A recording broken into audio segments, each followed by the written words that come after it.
Yo quería mencionar también que a veces nosotros leemos en el público que dicen, no, la madre tierra se contamina y bla, bla, bla. Ojo, ojo a lo que voy a decir en este momento. La Unión Europea ha hecho ingentes investigaciones respecto a la influencia de los químicos que se desprenden de la descomposición de plástico, como el BPA, etcétera, etcétera, en especies naturales, mamíferas, peces, aves, etcétera, y también por último en seres humanos. Y se menciona, por eso es que ustedes ven, después de que la Unión Europea prohibió los plásticos con BPA para contacto con criaturas, con infantes, con niños en Europa, desde hace un par de años, ustedes saben que cuando compran un producto, se dice en la base o en alguna parte, sobre todo de plástico para criaturas, que dice no contiene BPAs, ¿no es cierto? ¿Por qué existió este tema de los BPAs? Porque pero más que demostrado que el plástico o los que producen esto del bifenol y todo lo demás, provocan cambios de comportamiento y hormonales en los seres humanos.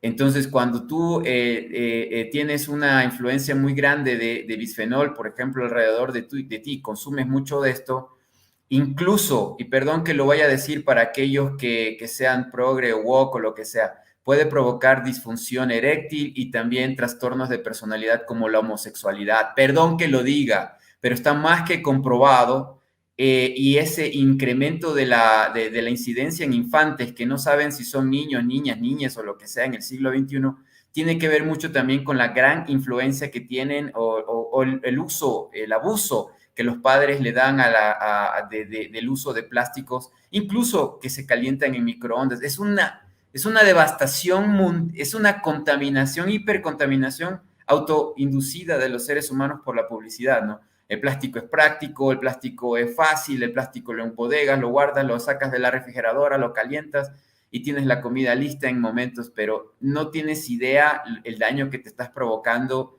en tu salud. Y después la mayoría de personas dicen, ¿por qué tengo gastritis? ¿Por qué me duele el estómago todo el tiempo? ¿Y por qué termino? ¿O por qué mi criatura, por qué mi infante, mi recién nacida, recién nacido tiene una enfermedad congénita o algo por el estilo? Cosas que no se daban antes y que hoy día pasan en el siglo XXI. Entonces, todo eso está muy detallado por un estudio que surgió más o menos en el 2015 por la Unión Europea. En conjunto también se activó esa investigación con el tema de los focos ahorradores, estos que la OSRAM distribuyó en toda Europa y que después dejó descerebrados a un montón de niños porque habían tenido mercurio y otro tipo de químicos.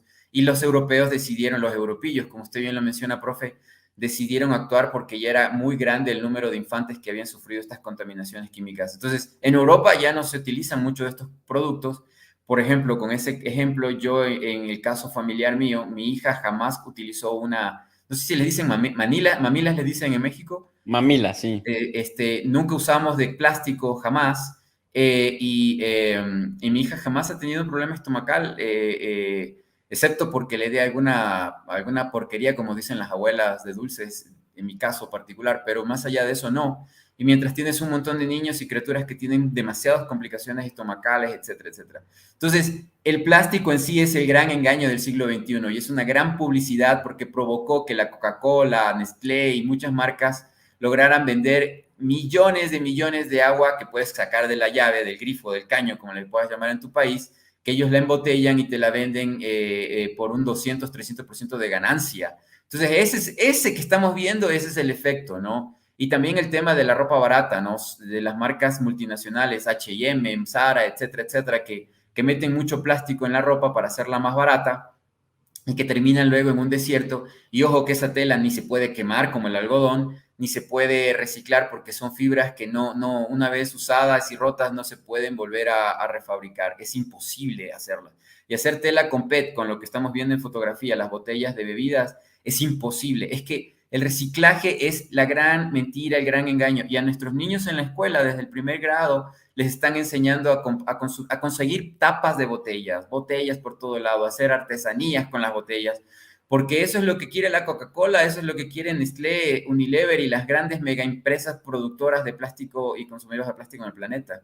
Entonces, todo esto es un gran engaño, profe, y por eso es que quizás tenemos 2000 en audiencia y todo eso, porque nos han hecho pensar que ya la solución está dada, que la solución es el reciclaje, nos dijeron en los 80, 90 eso, y eso es falso, eso es mentira, y ahí estamos engañados, ¿no? como en otras miles de cosas más también estamos engañados. Pues mira, desafortunadamente, yo lo decía hace un momento, esto que sí nos está tocando, con esto sí lidiamos, nada más hay que salir de nuestra casa a nuestro trabajo para darnos cuenta de lo contaminadas que están nuestras calles. Ya cada vez menos protocolos exigen que los basureros públicos estén alejados de las grandes urbes.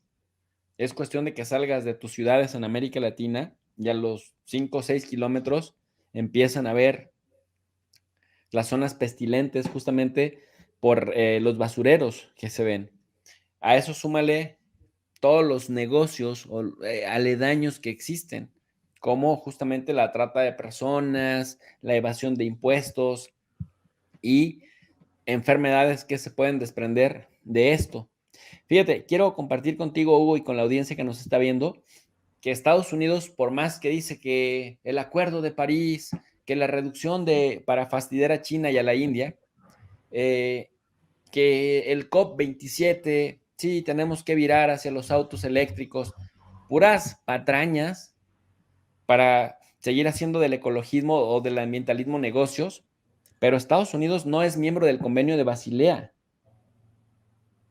O sea, y esto significa que este país debiera sujetarse a estos acuerdos para tener prácticas consistentes y de pronto pues no lo hace y cómo lo puedes obligar a que lo haga, ¿no? El uso contaminante de mascarillas, de guantes, desechos médicos, empaques de comida han producido un colapso en numerosos países. El Reino Unido, por ejemplo, en el Reino Unido el 46% de las instalaciones de reciclaje han disminuido o suspendieron sus servicios en el marco de la pandemia. También tras la pandemia, la Organización Mundial de la Salud llamó urgentemente a mejorar los sistemas de gestión de los residuos plásticos.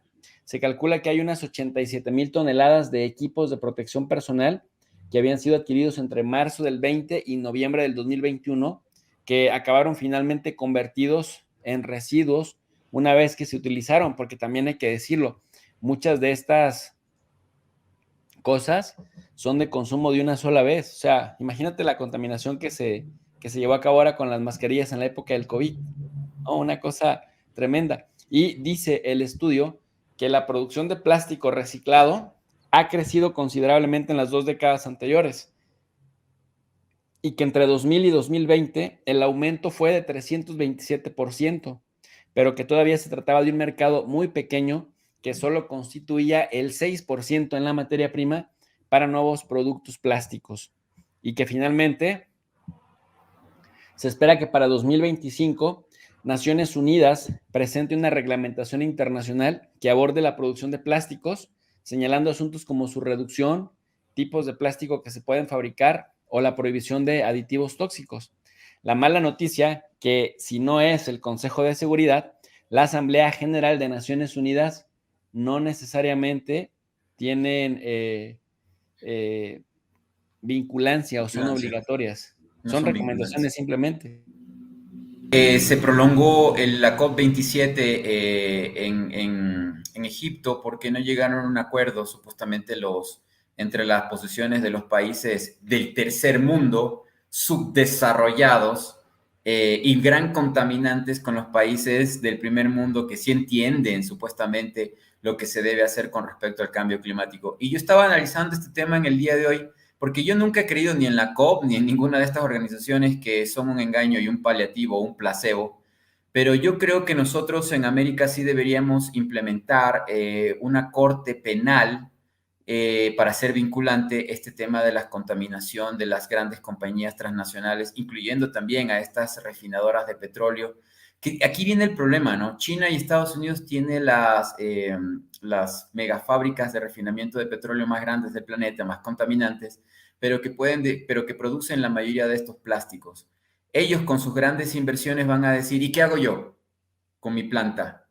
Si quise destruir Venezuela para poder tener el petróleo pesado que ellos tienen para producir plástico. Si estoy acabando prácticamente, quise acabar con Rusia para tener el petróleo pesado de ellos, porque el plástico para mí es un gran negocio, es el negocio del siglo XX y XXI. Entonces, tenemos que trabajar fuera del círculo de influencia de estas grandes potencias, ¿no? Incluso ahí también debo decir el tema de China, porque es el negocio de ellos también. Ellos producen gran parte del plástico que se produce en el planeta. Y en el caso de nuestros países, hablando específicamente de la contaminación, el listado de las empresas norteamericanas, estadounidenses y de Europa que han provocado contaminación y destrucción ambiental y daño en la vida de miles de personas, asesinato prácticamente, ha sido impune, ¿no? ¿Y por qué? Porque la mayoría de nuestros países se someten a las cortes de Estados Unidos. El otro día me acuerdo cuando estábamos hablando de, perdón que lo mencione y junte temas, cuando yo me moría de iras porque el canciller de México prefería demandar a Estados Unidos en cortes de Estados Unidos por el tema de las armas. Y yo digo, ¿en qué parte de la historia de América alguna vez alguna corte norteamericana ha fallado contra los propios nacionales, contra los intereses de grandes compañías norteamericanas? Si ni siquiera pueden cambiar un artículo de la Constitución estadounidense para evitar las armas internas en Estados Unidos. Yo no entiendo al canciller de México en eso y hasta ahora muero de iras. Y en el caso de... Nada más vendiendo humo porque quiere ser presidente, mi querido Hugo. Y como aquí sí hay muchos feligreses que le creen, pues por eso es un show para consumo interno. No lo había pensado así. Pensaba que es muy inocente y que no entiende las consecuencias, no es estratégico quizás. Pero en el caso de los más de 2.000 muertos por contaminación de residuos de explotación petrolera de la Chevron, por esta campaña que hizo Correa de la mano sucia de Chevron en el oriente de Ecuador, y que se le condenó a 900.000 millones de dólares a la Chevron para que le pague de resarcimiento a las comunidades que fueron afectadas con el agua, la contaminación y todo lo demás. Hasta el día de hoy Chevron se lava las manos. Y lo peor de todo es que creyeron los abogados internacionales en irse a cortes de Nueva York, donde supuestamente es la ciudad progresista de Estados Unidos, donde la cultura woke surgió y se produjo y donde los demócratas siempre ganan las elecciones. Nueva York, la que es, tiene ¿cómo se llama? Las marchas más multitudinarias por el calentamiento global, pro derechos de los homosexuales, etcétera. Todo lo que uno quiera sale de Nueva York. Y allí, en una corte de Nueva York, más bien le hicieron, le obligaron al gobierno de Ecuador y a esas comunidades campesinas a resarcir, a pagarle a la Chevron.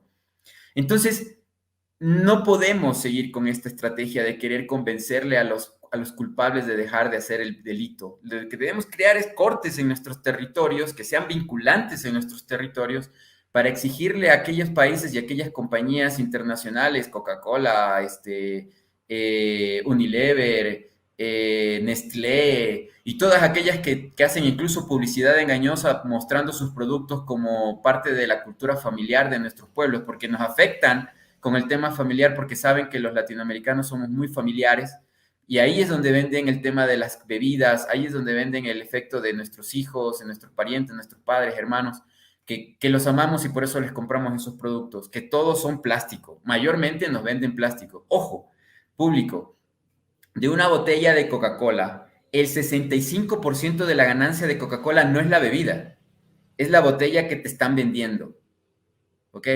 Entonces, lo que más cuesta de la botella de agua o de bebida, refresco, lo que sea que estás comprando, lo que más cuesta y lo que más ganancia le da a la compañía, también de las cremas humectantes, de los desodorantes, de todo lo que sea plástico, la mayoría de ese producto es mayormente la ganancia en plástico, ¿no? Y también el costo más alto por la serigrafía y la publicidad que contiene el envase.